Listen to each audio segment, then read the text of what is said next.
કેદારનાથમાં બગડેલું helicopter airlift કરવા જતાં દોરડું તૂટ્યું અને જમીન પર પટકાયું. કેદારનાથ ધામમાં ફરી એકવાર હેલિકોપ્ટર અકસ્માત થયો છે. ભારતીય વાયુસેનાનું MI-17 હેલિકોપ્ટર જૂના હેલિકોપ્ટરને પાછું લાવી રહ્યું હતું ત્યારે ખામીયુક્ત હેલિકોપ્ટરને રામબાડા નજીક આકાશમાંથી ડ્રોપ કરવું પડ્યું હતું. જાણકારી મુજબ 24 મે 2024ના રોજ લેન્ડિંગ દરમિયાન ટેકનિકલ ખામીને કારણે જે હેલિકોપ્ટરને ઇમરજન્સી લેન્ડિંગ કરવું પડ્યું હતું તે ક્રેશ થયું હતું. હેલીને રિપેર કરવા માટે ભારતીય વાયુસેનાના MI-17 હેલિકોપ્ટરની મદદથી તેને હેંગ કરીને ગૌચર એરસ્ટ્રીપ પર લઈ જવામાં આવી રહ્યું હતું. આ સમય દરમિયાન MI-17નું બેલેન્સ બગડ્યું હતું. આથી ખતરાની જાણ થતાં પાયલોટે ખાલી જગ્યા જોઈને આકાશમાંથી હેલીને ખીણમાં છોડી દીધું હતું. આકાશમાંથી છોડવામાં આવેલા હેલિકોપ્ટરમાં કોઈ મુસાફરો કે સામાન ન હતું. માહિતી મળતા જ રેસ્ક્યુ ટીમ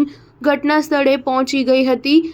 હાલ ટીમ પરિસ્થિતિનું મૂલ્યાંકન કરી રહી છે. જો કે ઘટના સ્થળે પહોંચ્યા બાદ SDRFના જવાનોએ પણ બચાવ કામગીરી હાથ ધરી હતી. સ્ટાર ન્યૂઝ 7 હંમેશા સચ્ચાઈની સાથે.